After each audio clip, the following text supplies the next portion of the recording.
Shepard. And I'm Stacy Shepard. And we're the Good Shepards. We're a woman-owned business here located in Yorba Linda. We're starting this podcast to motivate other small businesses, advocate for mental health, share stories on how we started our dog walking training service. We just wanted to sit down and get comfy and cozy and just share how we started, how we got here, and all the things and obstacles that we had to go through to get here. We're just really excited to have more people listen to us and what we have to say. We have lots of funny stories, sad stories. Dog stories. Yeah. So just listen along, and we're excited to have you join us. So Isabella, I'm very happy to be with you today. And just thought we could have a conversation going over kind of the origins of the Good Shepards business, the Good Shepards Foundation, but going all the way back to us just being the Shepherds, the Shepherds family. And because none of this, we wouldn't be here, we wouldn't have the business, we wouldn't have the nonprofit, we wouldn't have this facility that we're developing if it wasn't for you loving dogs and learning about pack walking and just being the kind of person who would even, have the entrepreneurial spirit to even start all of this from basically nothing. So I just kind of wanted to, I know the story because, because we've known each other for a long time. When I gave birth to you. Yeah. That's how far I was going to say, people probably don't even know, the dynamic. So right. So I'm Isabella Shepard, and then I'm Stacy Shepard. Yeah, so mother-daughter. I'm her daughter, mother. And then we have Teddy. It is our little co-star, Benson, and Rudy, if you can even see him. They're all cuddled up. That's right. So these are our dogs, and you're on, Benson. We're here to kind of tell our story, to motivate people, to tell funny dog stories, explain our life and what we've been through and how we started things. So I'll kind of start at the beginning. Just growing up, I grew up in Yorba Linda, always lived in Yorba Linda. Oldest of 4. And I just always grew up really loving dogs, loving animals, taking care of things. Really appreciated, taking and helping with my siblings and stuff. We didn't really have a ton of pets. I grew up with a ton of pets. Geese. I had a goose. I had a chinchilla. My brother had a rat. I had a couple of birds. So we had maybe a bird or two over the years. We had a bearded dragon growing up. We always had one dog. Yeah. We had one dog for most of your childhood. Yeah. And that's about it. Never had a cat. Yeah. And the pig. We had a pig. Yeah. They're around the same time we had the dog. But I just always remembered you always want us having animals because you want us to learn the responsibilities, right? It just doesn't seem natural to me to not have some sort of animal in your life. A hamster. Again, some people have birds, and we just never had a cat. I'm super allergic to cats. Yeah. We never had a cat, but yeah, it just seemed like a normal way to raise a family. Yeah, was with at least a couple animals, and being in Yorba Linda and having the land, we did, and I'd always wanted a mini potbelly pig or a pig. So we did try that for a while. Yeah. But yeah, I remember you always being super compassionate towards animals, really interested, helping take care of them. We had the chickens. We're super into, we still have the chickens. Yeah. Super into, caring for the chickens and all that. Just being part of the process. And just being very sweet that way, very gentle, even at a super young age. Gentle with animals, and just always kind of leaning towards that.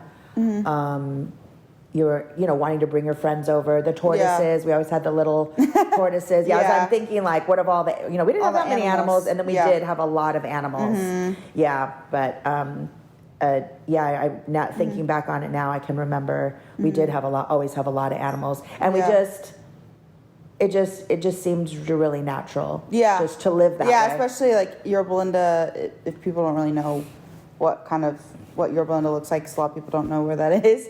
It's in Orange County, and it's kind of like a very suburban part of OC. I mean, I guess the only way I can describe it to people is it's 15 minutes from Disneyland.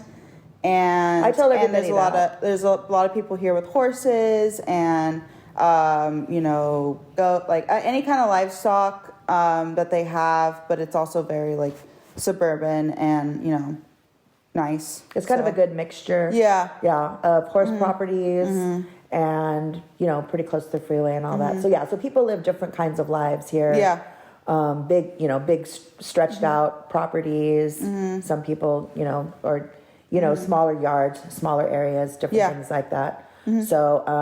So growing up that way, always having compassion towards animals, being the oldest of 4 siblings, and going through high school, pretty standard experience. And then I remember you having a few jobs out of high school, not really enjoying the typical college experience. Yeah, and even in high school, I it was like a lot of pressure of like, what are you going to do? What college are you going to go to? Like what's going to be your career path? And I remember I was kind of going into wanting to do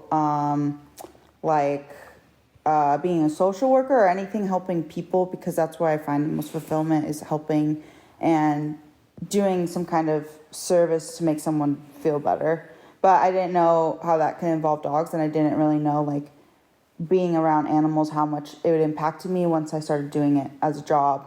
So, going to college, because especially being the oldest and stuff, everyone's just looking to you to go to college. It's like the big deal, set the example. Yeah. So I felt a lot of pressure. And then during that time too, I also kind of like the end of senior year, kind of went into a depression for, other reasons. But then when I kind of started college in not a really good mindset, just kind of doing it because I felt like I had to.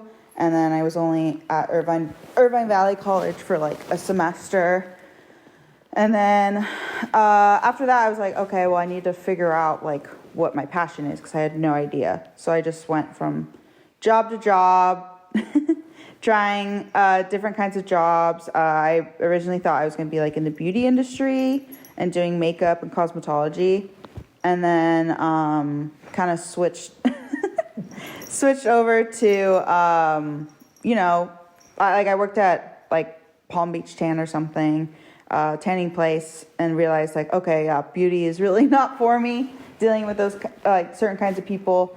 And then I randomly applied for a dog boarding job that was hiring on Indeed or something. And the next day they called me and set up an interview, and then I did the interview, and they're like, okay, when can you start? And I quit my job right away, started working at a doggy daycare boarding pack walking service. So they had a bunch of different services.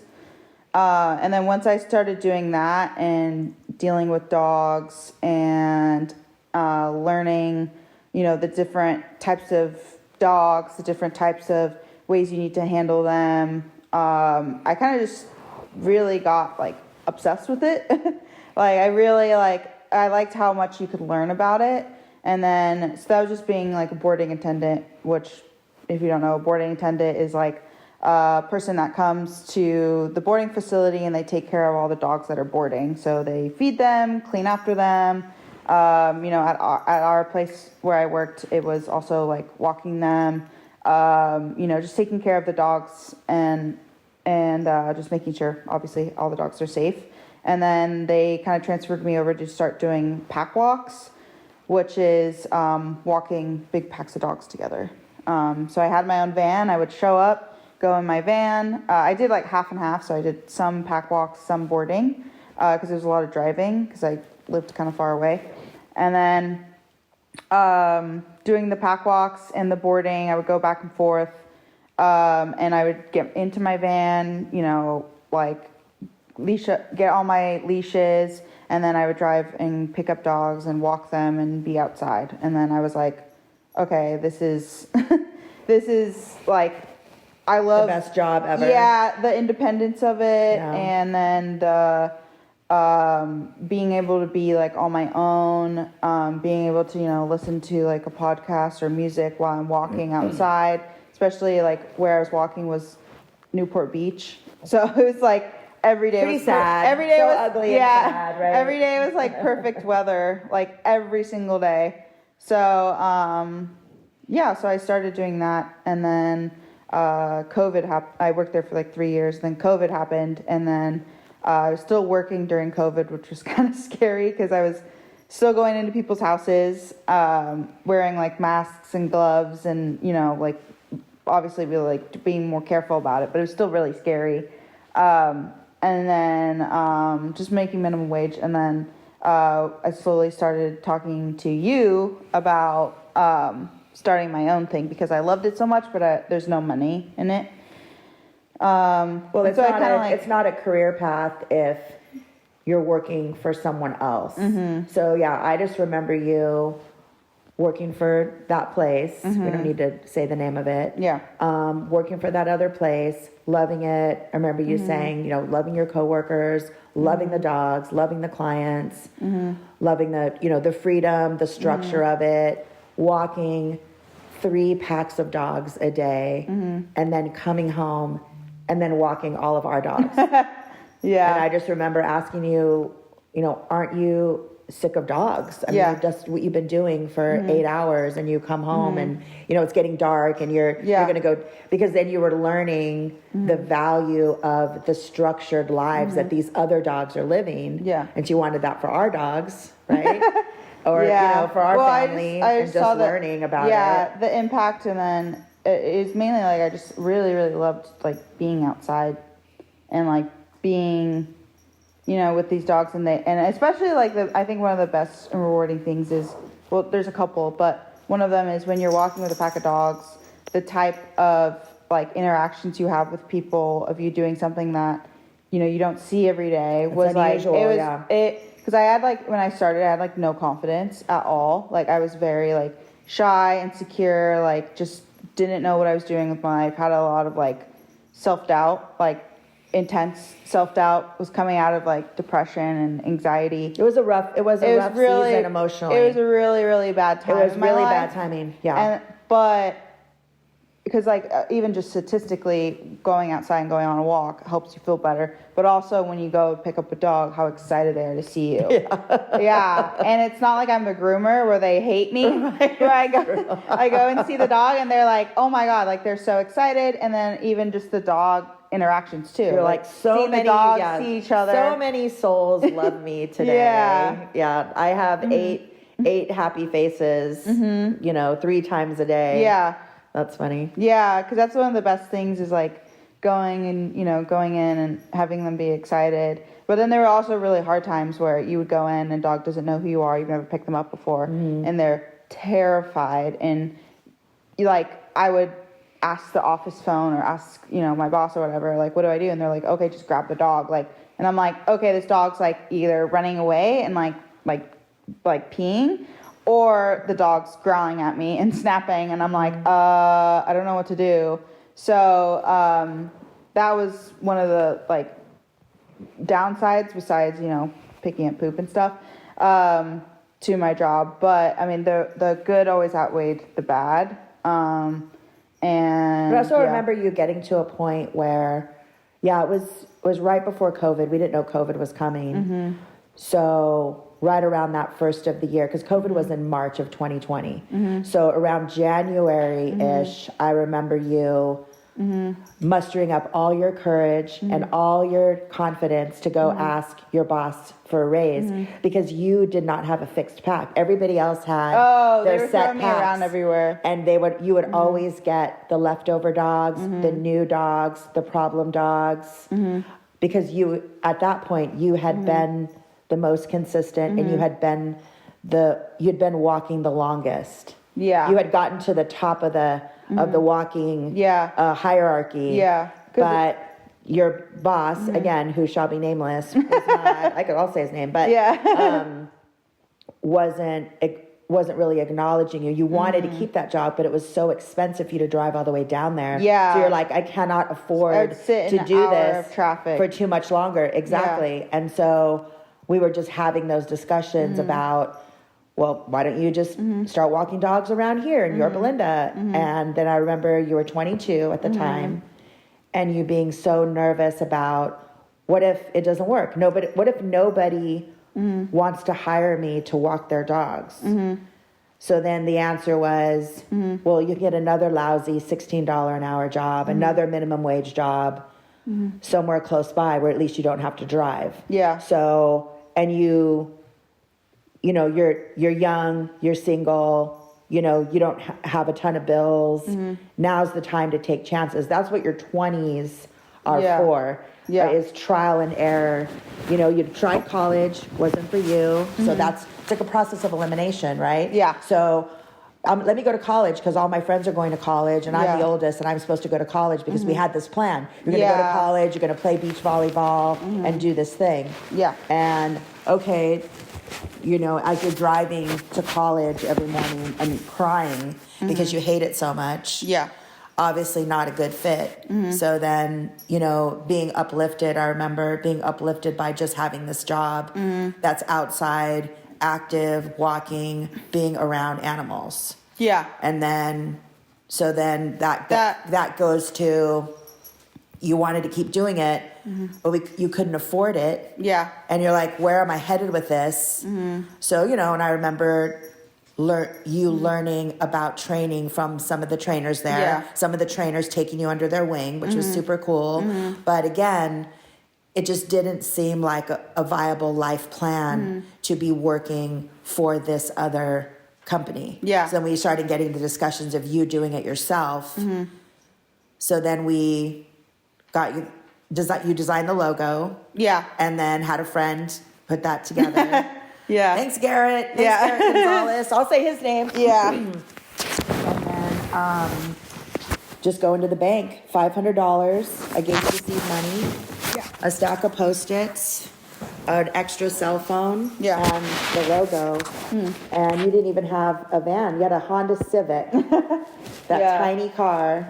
That I loved. You could fit, I know. Well, I loved it because it was like a new one. I've always had old, beaten down hand-me-down cars. Yeah. And now I have an actual sporty newer Honda Civic that I just got. And then I remember you're like, okay, you have to get something else. And I was so against it, but I knew I had to. So I got a little minivan. I took all the seats out. But you thought you made it with the minivan? Yeah. You thought now I'm successful because I have this old minivan, can at least put a bunch of dogs in the back. But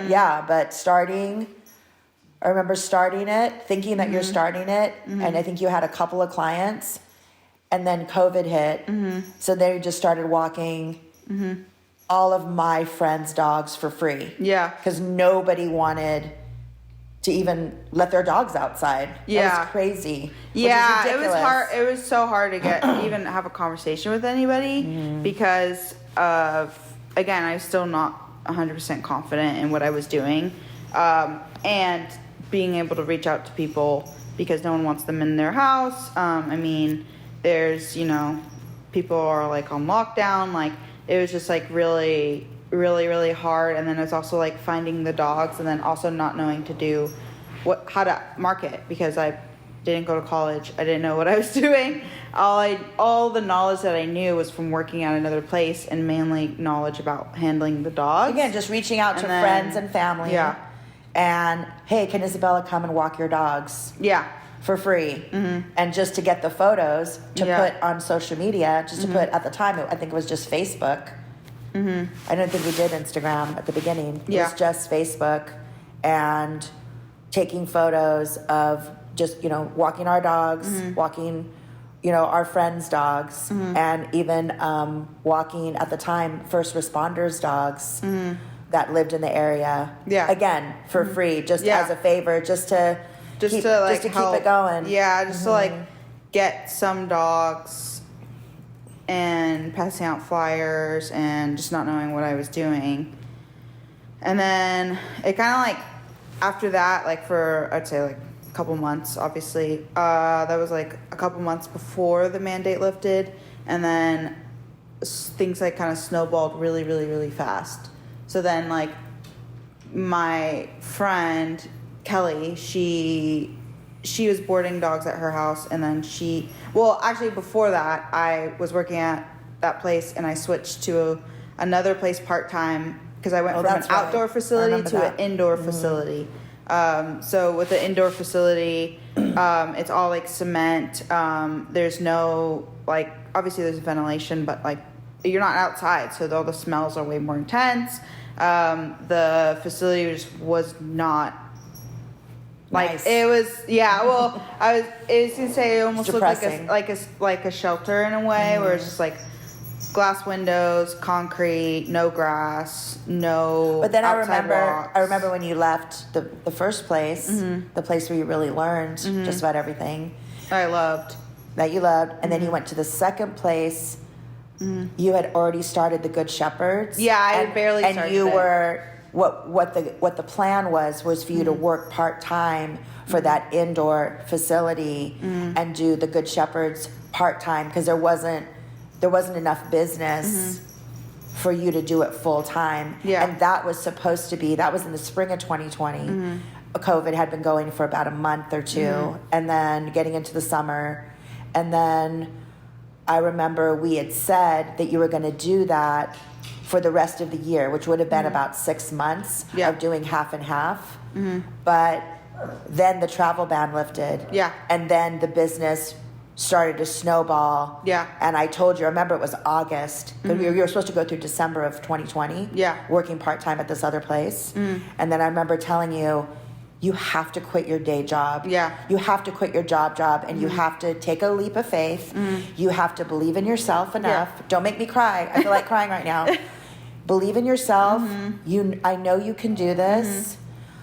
You have to quit that job and do this full time. Yeah. And it's going to be a little tight to make your car payment, maybe, but I'll help you. Let's let's work together, and I'm gonna step in a little and help you answer the phone. And this was to just be I'll help you with the Venmo. I'll help you Venmo people. Yeah, I'm a barista only Venmo by hand, and I'll help you. I'll make you the index cards with the list of the dogs' names every day. Everything was make you the cards on a post-it. Everything was on a post-it note or an index card that I would just take with me. It was on a 3x5 card with the dogs handwritten. Here's your dogs for the day, right? Yeah.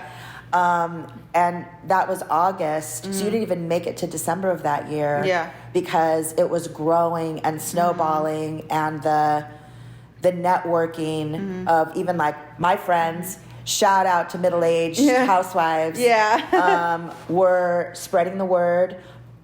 Responding on Facebook to, I would never take my dogs anywhere but the Good Shepards. We love the Good Shepards. And so even a couple of my friends that didn't even have dogs. Yeah. So that was hilarious. Advertising and people that like believed in you and then also believed in me kind of spoke out into, on Facebook about saying, how reputable we are, even us just starting. And then on top of, Kelly handing me over her dogs because she couldn't board them at our house anymore, there was, another company shut down in our area, and then another place that would board dogs at her house kind of sent us some of her dogs. So it kind of like I always say, like it was kind of like a sign from the universe that it was like we started, and then it just snowballed and snowballed and snowballed. And as we were doing that, we were like just staying on top of everything. And I feel like the biggest thing is, even still to this day, is we're always learning, and like we're like, okay, that didn't work, okay, that didn't work, okay, this works, right? So like, we went from post-it notes, and then we went from post-it notes to Excel, and then we went from Excel to another app that helps us organize everything. So it just like kind of snowballs, and then now it's 3 years later, right? 3? You've been working super hard. So yeah, I always think it's 3 years. It's been like 4. No, so it's been like 5. Yes. Oh, so I'm always in the loop that it's always 3 years. No, honey. So I don't know. So we started, and you started, because I can looking at even at the bank statements. I was looking all the way back in the history. Yeah. And you started in the very early spring of 2020, right? Right before COVID, because COVID was March of 2020. So, we're about to go into the holidays of 2024, right? So this February, let's say, coming up pretty soon, it'll be 5 years that you've been the Good Shepherds. The Good Shepherds Incorporated. I don't know anything about because time. you've been too busy doing what you're doing. And feels like it's been 3 years, though. Feels like it's been, like, it doesn't feel like it's been 5.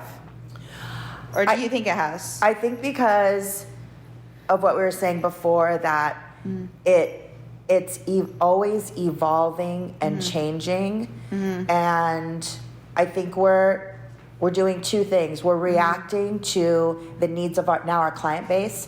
We have a really loyal client base. We have a good client base of about 200 families, I would say, at this point. Yeah. And people are asking for different and new things, and we're open to accommodating that, as opposed to sending them somewhere else. Yeah. So we're really flexible. So the business feels like it's new. Like when you're saying, oh, we went from Post-its to Excel. We went from Post-its to index cards to us printing out every week that chart that I used to make of the weekly chart. You don't even remember. No. Yeah. So I used to make. I have a really bad memory. I used to make these like Xerox, or not Xerox. You don't say that anymore. These photocopied sheets and fill them out for you every Monday. It was crazy. So there's been an evolution of technology. Obviously, hiring people. Now both of your brothers are walkers. Yeah. Now we have like 6 employees. Oh, I think we have 10. About 10 employees. See? Yeah. I know So nothing. All I know is the day and what I need to do that day and when I need to get things done. But that's good about, that you're not necessarily in the belly of the business all the time, where you're kind of working on the business instead of always deep. I don't get into the details as much as you do. Right. Well, because that's being a boss. Honestly, it is. Hiring other people, having other people do the things that you either don't want to do or you suck at. Yeah, both. Right. Math. Yeah. No, thank you, math. Sitting at a computer and organizing and sending out bills and, answering emails. Those are my least least favorite things. I think that as this podcast, just like the business and the nonprofit, which we haven't even gotten to, as all these different entities and us as a family and this facility that now we're developing to do all these different things, I think that over time we'll get more into going back again to the beginning of the story and talking even about the origins of why we all have gotten so attached to animals and all the deep personal, ugly reasons why we've all kind of jumped into this as a family and why we've brought other people, family, friends even into this environment and the way it's affected all of us. And the way we're now wanting to affect change with our clients, with our personal friends, with our extended family, and just with the community in general of creating an identity through the business and the foundation, and just us personally as wanting to contribute to the world around us in this very specific way that we've learned over time is great for us. It feeds us and it feeds what's going on around us. And I think that we've got funny dog stories, we've got sad dog stories, we've got tear jerkers, we have gross poopy dog stories. It's all over the place, especially with so we have with so many and other families and other people's personal situations that we've been able to be a part of, and so there's a lot here. Is what I'm saying. There's a lot of layers to what you've done. But and the way things have kind of grown. But I think what, the main point, the purpose of us even sitting here talking is to just kind of showcase, and I really want to emphasize that none of this would be anything if it wasn't for you. Yeah. Well, also you. Well, but you had the pushed me. courage. You had the courage to. Well, you took me up on it. Yeah. You could have said, Yeah. "I'm not doing that," and please leave me alone. And I mean, this could have gone in a lot of different directions. Yeah. But well, I'm one of those people that like I have the idea, and I mean, it's not this way now, but I think when I was younger, I just need one person in my corner saying, like, you can do this, because I always have a lot of self-doubt, just in general, of like, okay, is this enough? Is that enough? Or just in general, just like in society, like, oh, am I making enough money? Am I looking a certain way? Am I like all these things? And so I got just wrapped up in like me being so young, talking to people that are so much older than me that have their dogs, and I need to tell them what they need to do, was like so intimidating. And then also the thing is I had when I very, very first started, I mean, even the first evaluation, a lot of social anxiety, because before COVID happened, the year before COVID happened, I moved out, I lived with somebody, and when I moved out and I was living in that like studio, like apartment, I kind of started getting social anxiety because my anxiety just got worse and worse and worse and worse. And then it just kind of like leveled up. And then once we started the business, there's no room or time or anything to have any of those, I don't want to say episodes, but be able to dwell on it. I don't have time. I have to like get up, you have to get things done, whatever it is. And during that time, I just was like so much in my head of, ooh, I don't know if I can do this. And then you were like, no, like you kind of you gave me the push. And if I didn't have that push, I don't think I would be here, along with, I mean, obviously you're my mom. So you raising me in a way of like, you can do anything no matter what you've done, like, well, no matter what people say. And then no matter of like what you're capable of. But I don't think that's necessarily super common. Like it's not necessarily standard child rearing. I have, I know a lot of people, I have a lot of friends, and, we all have slightly different philosophies of how to raise your kids, what to expect of them, what to instill in them, when to stop pushing them and stop parenting them, because there's a lot of parents that are a lot of adults, or they'll throw their hands up and they'll say, well, figure it out. Well, just figure it out. Yeah. And it's really difficult as a parent. You'll maybe know this someday. Yeah. When to push and when to not push. Yeah. And it depends on who you're parenting. Yeah. You were open to the pushing is what I'm saying. Yeah. So you were open to it. You were malleable, and you've always been like that, even as a kid. Yeah. I was able to go shopping without you for your school clothes when you were too busy. You didn't want to go. You weren't really into that at that age, at your young ages, elementary and middle school. I was able to go and buy you clothes and bring it to you, and you would go with it until you were maybe 13 or 14 years old. Yeah. So you were always open to suggestion, is my point. Whereas another kid, your younger sister, stopped letting me dress her when she was 4. Oh. So like, ugh, what's this? What did you just bring me? Gross. But I would bring, pick out bathing suits and all kinds of things for you. So I just think that recognizing that, so it's there would not be any of this without you. But you were open to the strong motivation, if you don't want to call it pushing, because, some people think that sounds like I'm some like super overbearing mom. And I have been at times, there have been times when I've parented your siblings pretty strongly against what maybe a lot of other parents would say. I needed to let that go. Yeah. I needed to let that my child's answer be the final answer. Like when you said, I don't think I can do this. I don't think I can do this on my, start my own thing. I don't see how this could work. I'm really nervous. I don't want to, I'm like, you gotta call, somebody, you was passed out flyers. And then that very first dog, that very first evaluation, it was Bo. Oh, okay. I was like, I don't really remember. It was, I remember, it was Bo. So many dogs. It was Bo, the husky mix. Yeah. And, they wanted you to come and evaluate their dog. And, oh man, you were so nervous. Yeah. Like, I don't think I can do it. I'm like, Yeah. They don't know that you don't think you know, but you definitely know more than them because they need help with their dog. Yeah. So what's the worst that could happen? And I remember, that was really, the first one's always the hardest. Yeah. But, and then now it's like, you'll be like, oh, you're going to this house. I'm like, okay, what's the dog's name? What's the owner's name? And then I just show up and then I just I change it every time. And it's natural. I have like no I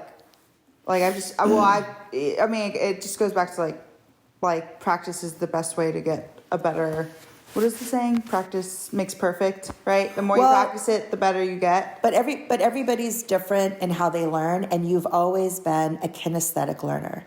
So there's learning by, seeing, there's learning by hearing, there's visual learning, there's auditory learning, right? And I learned this because you grew up with so many learning disabilities that I learned about different kinds of learning. Yeah. And the way you learn is just by doing something. It. Yeah. That's why I'm a good dog trainer. That's the only way you learn. Exactly. Yeah. That's why I can't sit at a desk job or, I struggled in college or, like the specific way that they teach, that majority of schools teach, test and all that is all just reading and writing and stuff like that. Right. It was a nightmare. It was a nightmare. Yeah. So, so it's just been about the evolution of how we've got there and, where we want to go and, and then the fun and not so fun parts on the way. So, I mean, we were just, like our conversation last night, and it's not always about what we're doing or the money that we're making, but it's also about how are we feeling, how do we feel about it? And sometimes it's hilarious. Yeah. And there's been some, really funny things. There's been really, great healing moments or painful stuff. Yeah. Challenging stuff, things that, mistakes that we've made. Honestly, we've made a lot of mistakes. Yeah. They haven't been, serious. No dogs have been harmed throughout the process. Yeah.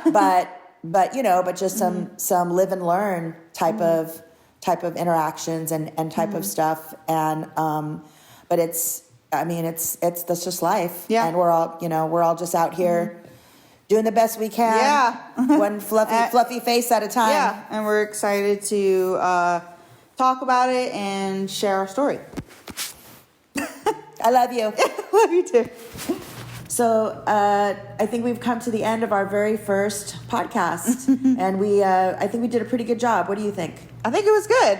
It was pretty good. We just wanted to explain how we started, and we're going to continue telling all our stories, so stay tuned. Yeah, and I think there's a lot of layers to what we're doing, and, we're the way you started, and, we're a family, we're a business, we're a nonprofit. There's going to be just a lot of information, a lot of advice about how we started, and if you're curious about starting your own business or you need a little bit of motivation, hopefully, Isabella's story was, inspiring and you got a little bit of insight from it. And there's going to way more of that to come, a lot more details, super funny stories. You'll laugh, you'll cry, you'll do all the things. So please continue to follow us and engage with us, and follow us on Instagram at the Good Shepards. Thank you so much. Bye.